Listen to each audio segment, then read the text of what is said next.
on top. For the likely rematch, do things need to be tweaked in terms of output and come with more measured approach to conserve energy? Or am I wrong? And it's more about tweaking like the variety of takedowns, the level changes, and things like that.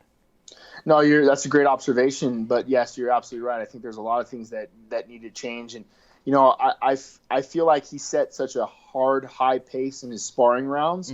And he sparred some great training partners from Xtreme Couture and also from Serra Longo. But I don't think those guys are going to be near the level of experience and style of Petr Yan. So I think a little bit of that might have been just a false sense of security, knowing that he could push that type of pace, but not necessarily to that level either. And then you're absolutely right. Our places of rest were on topside half guard or against the cage with an underhook, or places that we knew we had good positions that we were able to rest in. I also feel like Aljamain was forcing some of the takedowns that weren't necessarily an issue.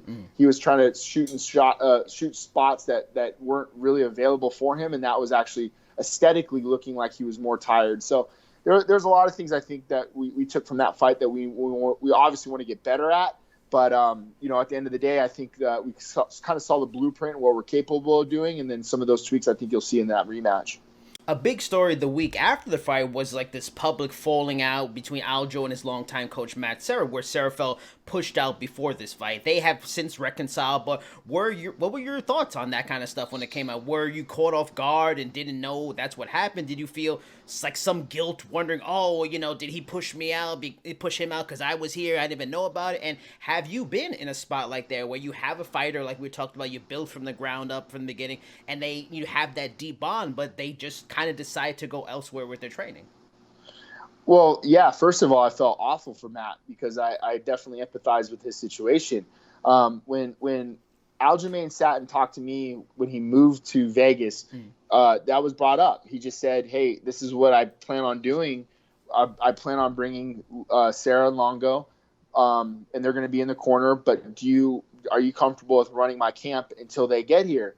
So my understanding was I was just going to help bridge the gap between Vegas and Long Island all the way up until fight night. And he also had some things that he had discussed to me about just like who was going to be in his corner. And I was always under the assumption that Matt was going to be there, all the way to the point where I actually did an interview with Matt and Jim Norton.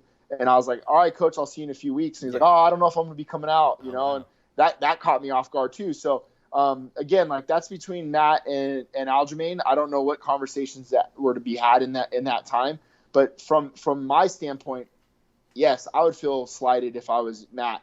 And when I heard that interview by Matt after the fact, I immediately got a hold of Matt, and I wanted to make sure he wasn't mad at me. Like I had nothing to do with it, And Matt was very apologetic to me too. He was like, man, I'm sorry if you felt like I was trying to be, rude and out you or anything like that. That wasn't the case.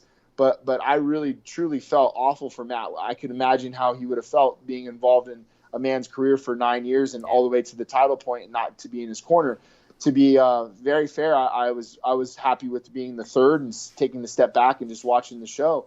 Or even not even being in the corner. It didn't really matter to me one bit. I just wanted what was best for Aljo and